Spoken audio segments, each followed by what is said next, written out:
बिस्मिल्लाहिर्रहमानिर्रहीम, अस्सलाम वालेकुम। इमरान खान साहब ने बहुत बड़े राज से पर्दा उठा दिया है और उनको क्या ऑप्शंस दी गई थी, क्या मीटिंग्स हुई, उस हवाले से उन्होंने बता दिया है।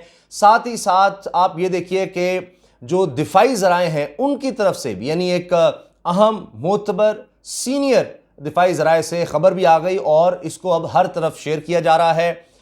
वसीम बदामी ने लाइव इसको शेयर किया कि अब इस हवाले से इमरान खान साहब ने बयान दिया है तो इस्टेब्लिशमेंट का क्या जवाब आया है। तो पहली चीज़ ये कि इमरान खान साहब ने अरशद शरीफ साहब को इंटरव्यू दिया और उससे पहले उन्होंने सीनियर साफियों से भी मुलाकात की।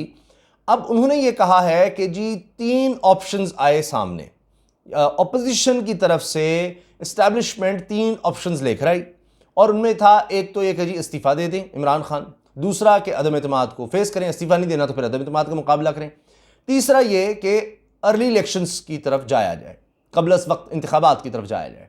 तो उन्होंने कहा कि भाई इस पर तो बात हो सकती है, यानी यूं इशारा दिया कि अदम एतमाद जब नाकाम हो जाएगी, उन्होंने कहा तो ये एक अच्छा ऑप्शन हो सकता है, अदम एतमाद की नाकामी, यानी इमरान खान वज़ीर आज़म रहे और उसके बाद वो अर्ली इलेक्शंस में चले जाए। ये उन्होंने कहा। जब ये बात हुई कि इस्टेब्लिशमेंट अपोजिशन की तरफ से ये 3 लेकर आई ऑप्शंस, तो फिर हुआ ये कि जनाब आला अस्करी ज़राए की तरफ से अब हर कोई चला रहा है, अंसार अब्बासी साहब, हर चैनल पर ये बात चल रही है कि जी उधर से ये जवाब आया कि असल में हुआ ये कि प्राइम मिनिस्टर हाउस से कॉल आई और वहां से बुलाया गया, और ये शायद उस वक्त की बात है कि जब ये 24 घंटे में 3 मुलाकातें हो गई थी। तो वहां से जब आई कॉल, तो जब मुलाकात हुई तो वहां पर यह चीज़ डिस्कस हुई कि जी यह करंट सिनारियो आपके सामने है और किस तरह से इससे निकला जा सकता है, क्या इसका हल हो सकता है, आप इस वाले से बताएं। तो फिर यह चीज़ आई थी। अब कोट ये किया जा रहा है हेल्प अस आउट, कि इससे आप निकलने में किस तरह हमारी मदद कर सकते हैं या क्या हो सकता है।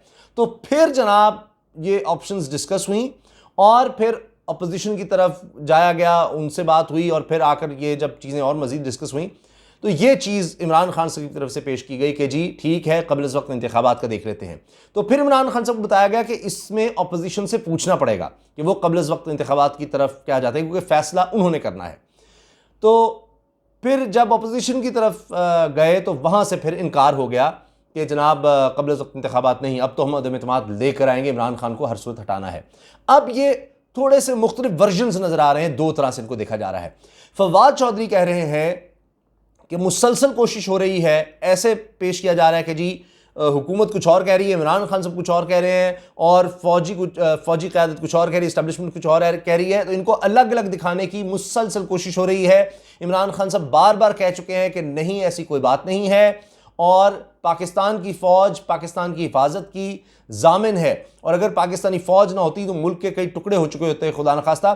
तो अब इस तरह की बातें शुरू हो गई हैं। अब इमरान खान साहब का ये जो इंटरव्यू है ये अब डिस्कस हो रहा है, हर तरफ जनाब इसी की बात हो रही है। इमरान खान साहब ने कुछ और बातें की हैं। उन्होंने कहा कि ये जितने बड़े ताकतवर लोग हैं ये डीलें कर लेते हैं, इनको डील्स मिली, इनको छूट मिली। अब ये बड़ी दिलचस्प बात है कि किस तरह से डील और छूट मिली। वो कहते हैं कि केसेस उन्होंने लंबे किए और उनको डील्स के तहत सहूलत दी गई। अब ये डील्स किस तरह से हुई, ये भी एक बहुत अहम पहलू है और वो इशारे भी इस तरफ दे रहे हैं। तो लिहाजा अब सूरत हाल बड़ी ख़तरनाक होती चली जा रही है, बड़े मामलात गंभीर होते चले जा रहे हैं। इमरान खान साहब कह रहे हैं जी शहबाज शरीफ के साथ तो मैं बात ही नहीं कर सकता।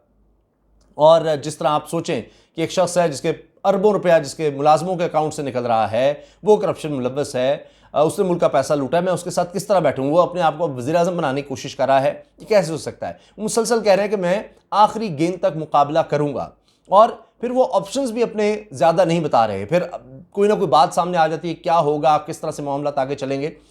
अब हो ये रहा है कि इमरान खान साहब ये कह रहे हैं कि जी ये सारी बैरूनी ताकतों से मिलकर ये साजिश की गई है, और फिर वो ये कह रहे हैं कि लोगों ने दिखा दिया है अपना गुस्सा और अपना रिएक्शन जो खैबर पख्तूनख्वा में हुआ है। अब इनके लिए कोई आसान रास्ता नहीं रहेगा। जो लोग मुनहरिफ हैं या जो इस वक्त यानी ये बहाने बना रहे हैं कि जी ये हो गया वो हो गया, और इस तरह से ये इनकी जान नहीं छूटेगी।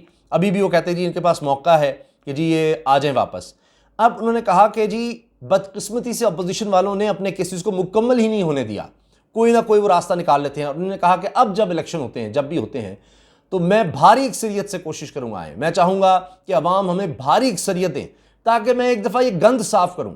क्योंकि आपको बड़े कॉम्प्रोमाइज़ करने पड़ते हैं, आप बड़ी मुश्किल में होते हैं, आपके पास गुंजाइश नहीं होती, आपको सियासी कॉम्प्रोमाइज़ करने पड़ते हैं। यानी उनका कहने का मतलब है कि इत्तेहादी साथ हैं, फलाना, फिर अपने अरकान कि 5-10 को पैसा लगा दो, इधर उधर हो जाएंगे, कुछ भी हो जाएंगे। आप बेसाखियों पर खड़े होते हैं, कुछ समझ नहीं आती, आपको प्रॉपर रिफॉर्म्स ही नहीं कर सकते कि जी मुझे ये चाहिए, फलां चाहिए, इतनी एडजस्टमेंट्स करनी पड़ती हैं। सेनेट का मसला है कि ये नहीं होगा, आपको पता नहीं क्या क्या किसी को करने में जाए, ऑर्डिनेंस करो, ये करो, वो करो। तो अब वो कह रहे हैं कि जी मुझे अवाम अक्सरियत दे, सारा गंद साफ कर दूंगा, ये उन्होंने वाज़ेह तौर पर कह दिया है। उन्होंने कहा कि कप्तान हमेशा अपनी प्लानिंग पूरी करता है।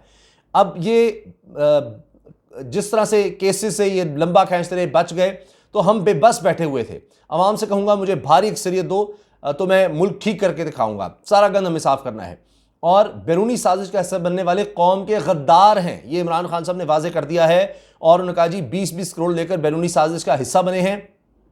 ये किस तरह से जा जाकर मिल रहे थे, फिर ये बातें हो रही हैं कि जनाब किस तरह आप सोचें कि एक MNA है उससे किस तरह मिला जा रहा है। यहाँ तक हो रहा है कि जी शहबाज शरीफ साहब अदालत में पेश हो रहे हैं, वहाँ ओहदेदार, गैर मुल्की ओहदेदार मिलने आ रहे हैं, ये सारा कुछ हो रहा है, वहाँ पर चीज़ें डिसाइड हो रही हैं।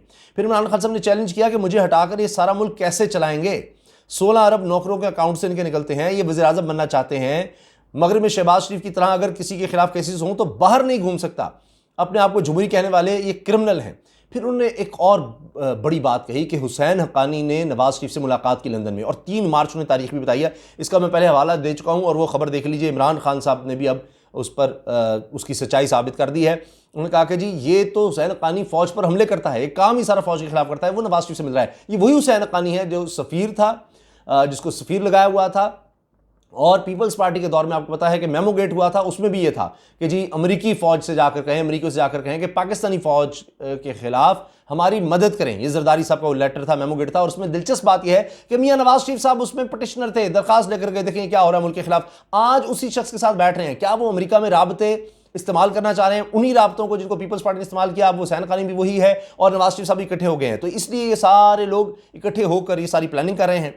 अच्छा, फिर उन्होंने कहा कि जी ये लोग फौज के खिलाफ क्या क्या कहा करते थे, नुकसान पहुंचाने की बात करते थे। नवाज शरीफ, उन्होंने सबसे ज़्यादा नुकसान पहुंचाया फौज को, उनकी बेटी खुलकर फौज पर तनकीद करती रही, और ये एंटी फौज लोग खुलकर आर्मी पर तनकीद करते रहते हैं। मैं कभी, ये बड़ी ज़बरदस्त बात उन्होंने की, वो कहते हैं सवाल ही पैदा होता, मैं कभी फौज के खिलाफ बात नहीं करूंगा। मुशर्रफ ने इन दोनों को NRO दिया, कहते हैं कुछ भी हो जाए, यानी वो हुकूमत में हैं, रहें ना रहें, वो कहते हैं मैं फौज के खिलाफ कभी बात नहीं करूंगा। तो बहुत सी बातें हैं यानी जो मुल्की मफाद में शायद वो नहीं कर रहे। फिर वो कहते हैं कि ख्वाजा आसिफ को कहता है वो गुलामी करनी थी, तो फिर आज़ादी की क्या ज़रूरत थी।